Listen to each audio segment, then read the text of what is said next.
अस्सलाम वालेकुम नाजरीन। पुरानी दियो मालाई कदीमी किस्से कहानियों में एक किरदार मेडूसा के नाम से जिक्र किया गया है, जिसके बारे में मशहूर था कि उस मखलूक की शक्ल व सूरत औरतों जैसी थी, जबकि उसके सिर के बालों की जगह जिंदा सांप हुआ करते थे। सवाल ये है कि क्या ये मखलूक वाकई वजूद रखती थी, और खिलाफत ओस्मानिया के दौर में इटली के अफराद ने उसकी कब्र कैसे तलाश की, और सुल्तान मोहम्मद फ़ातिह को कब्र के अवद कितनी रकम की आफ़र की गई, और ये कि सुल्तान मोहम्मद फ़ातिह ने क्या जवाब दिया। आज की ज़ेर नज़र वीडियो मेडूसा नामी मलाई किरदार के गर्द घूमती है, जिसकी पुरासरारियत आज भी इटली, रोम और दीगर इलाकों में बदस्तूर मौजूद है। इस किरदार की हकीकत जानने के लिए वीडियो को सुकब किए बगैर आखिर तक ज़रूर देखिएगा। तो आइए चलकर मौजू का बाकायदा आगाज़ करते हैं। माज़िज़ ख़वातीन व हज़रात, मेडूसा कदीम यूनान के अफसानों की एक गैर मामूली शख्सियात में से एक है, जो अपने सानब जैसे बालों और पुरअसरार निगाहों की वजह से मशहूर थी, और कोई आदमजाद उसको कत्ल नहीं कर सकता था। इसलिए जैसे ही किसी की नज़र उसकी शक्ल पर पड़ती, वो आदमी पत्थर का हो जाता। इस किरदार को एक अफसानवी किरदार माना जाता है, जिसकी सच्चाई का इल्म किसी को भी नहीं है।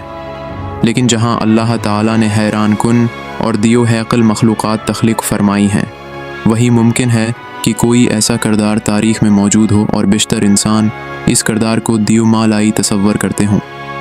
दुनिया में कई अफराद तो ऐसे भी हैं जो जन्नात पर भी यकीन नहीं रखते। इसके अलावा आधा सांप और आधी औरत के जिस्म। सुनने में ये किस्से कहानियों वाली बात लगती है, लेकिन दुनिया के कई हिस्सों में इस किरदार को देखे जाने की गवाहियाँ सामने आती हैं। चीन में लोग ये दावा करते हैं कि उन्होंने अपनी आँखों से शाहमारान नामी मखलूक देखी है। अब इन तमाम बातों में कितनी सच्चाई है, इसका इल्म तो अल्लाह ताला की पाक ज़ात को ही है। लेकिन खिलाफती उस्मानिया के दौर में कुछ ऐसे वाक़ात सामने आए जिनमें एक हैरान किन मखलूक का तज़किरा मिलता है। इसको तफसील से जानने और समझने के लिए हमें साल 1456 में जाना होगा। दोस्तों, ये बात है 1456 की, जब इटली से ताल्लुक़ रखने वाले कुछ लोगों ने उस वक्त के सुल्तान मोहम्मद फ़ातिह से मिलने की ख्वाहिश का इजहार किया। वफ़द इस हद तक सुल्तान से मिलने के लिए कोशां था कि सफ़ीरों को बेशकीमती तोहफ़े तक दे डाले, ताकि सुल्तान तक रसाई मुमकिन हो सके। लेकिन इस वक्त वफ़द को मायूसी का सामना हुआ जब सुल्तान ने मुलाकात से इनकार कर दिया। मगर बारहा कोशिशों की वजह से सुल्तान मोहम्मद फ़ातिह ने अपने ख़ास वज़ीर को इस वफ़द से ताउन का कहा, जिसके बाद वफ़द की मुलाकात इस ख़ास वज़ीर से हुई।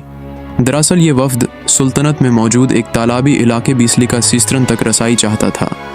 इस मकाम पर कुछ ऐसे कदीम ख़जाने मौजूद थे जो कि वफ़द के मज़हब के लिए मुक़द्दस थे, लेकिन सुल्तान की इजाज़त के बग़ैर वहाँ तक रसाई मुमकिन नहीं थी। यही वजह थी कि वफ़द ने एक बार फिर सुल्तान से मिलने की दरख्वास्त की। वफ़द की जानिब से बताया गया कि इस मकाम पर कई कीमती ख़जाने मौजूद हैं, जिससे हमें कोई सरोकार नहीं। हमें सिर्फ़ एक ऐसी कब्र तक रसाई चाहिए जो वहाँ मौजूद है। वो कब्र दरअसल मेडूसा की थी। मेडूसा को एक मम्मी की सूरत में उस मकाम में महफूज रखा हुआ था। सुल्तान ने उस वफ़द की ये आफ़र मुस्तरद कर दी कि आप ख़जाना ले लें और हमें वो कब्र दे दें, और उस कब्र को एक खफिया मकाम पर मुंतकिल कर दिया, और वफ़द भी वापस चला गया। उस्मानिया खिलाफत में कई ऐसे सुल्तान गुजरे हैं जो कि अपने मुनफरद और तूजा तलब इक़दामात की वजह से जाने जाते हैं। सुल्तान अब्दुल हमीद ख़ान भी उन्हीं चंद में से एक थे। सुल्तान आखिरी उन सुल्तानों में से थे जो कि बाख्तियार थे और उस्मानिया खिलाफत की हफाजत में कोई कसर नहीं छोड़ते थे। सुल्तान इसलिए भी मशहूर थे कि वो एक सच्चे आशिक रसूल थे और हर मौके पर आकाए दो जहां की तौहीन के ख़िलाफ़ इक़दामात करते रहे। तुर्की का शहर इस्तांबुल अपने अंदर कुछ ऐसे राज रखता है जो कि खौफनाक भी हैं और दिलचस्प भी। सुल्तान अब्दुल हमीद ख़ान के दौर में भी वही खौफनाक राज फाश हुआ था। चूँकि सुल्तान अब्दुल हमीद को तारीख़ के मुनफरद और दिलचस्प वाक़यात की खोज लगाने का शौक़ रखते थे, जब उन्हें अपने दौर में उस वाक़ये का इल्म हुआ, और इल्म भी इस तरह हुआ कि इटली के एक और वफ़द ने सुल्तान से वही दरख्वास्त की जो कि सुल्तान मोहम्मद फ़ातिह से की थी। सुल्तान ने दूसरी बार भी इजाज़त न दी, मगर सुल्तान अब्दुल हमीद ने उस बार ख़ुद इस मामले की खोज लगाने का फ़ैसला किया। सुल्तान ने काबिल तहकीक अफसरान को इस पत्थर की कब्र के हवाले से तलब किया। जब सुल्तान ने इस कब्र को खलवा कर देखा तो उसमें एक खातून मौजूद थी जिसके सर पर मौजूद बाल कुछ इस तरह थे जैसे कि सांप हूँ। अगरचा जिस्म ख़राब हो चुका था मगर अब भी मौजूद था।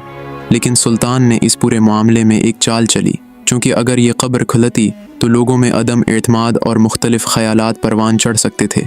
यही वजह थी कि सुल्तान ने इस कब्र को बंद करके सहाफ़ियों के सामने पेश किया और मंतक के तौर पर कहा कि अगर उस कब्र को खोलेंगे तो अंदर मौजूद जो भी चीज़ है वो ख़राब हो सकती है, और हम नहीं चाहेंगे कि तारीख़ी वरसा ख़राब हो।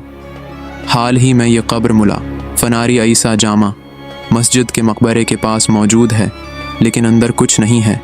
आइन मुमकिन है कि सुल्तान ने मेडूसा की लाश को कहीं छिपा दिया हो, लेकिन कुछ का ख्याल है कि शैतानी कूद की तंजीम इस लाश को अपने साथ ले गए थे। कदीम यूनान में मेडूसा को एक ख़ास मुकाम हासिल था। इस अफसानवी और खौफनाक किरदार को यहाँ एला मुकाम हासिल था। बड़ी बड़ी नशीली आँखें, सानब जैसे लंबे बाल, खौफनाक चेहरा मेडूसा को मज़ीद खौफनाक बनाता था। अफसानवी किरदार के तौर पर मशहूर मेडूसा के बारे में कहा जाता था कि उसे कोई आदमजाद मार नहीं सकता था, क्योंकि जो भी उसकी आंखों में देखता था तो वे पत्थर का हो जाता था।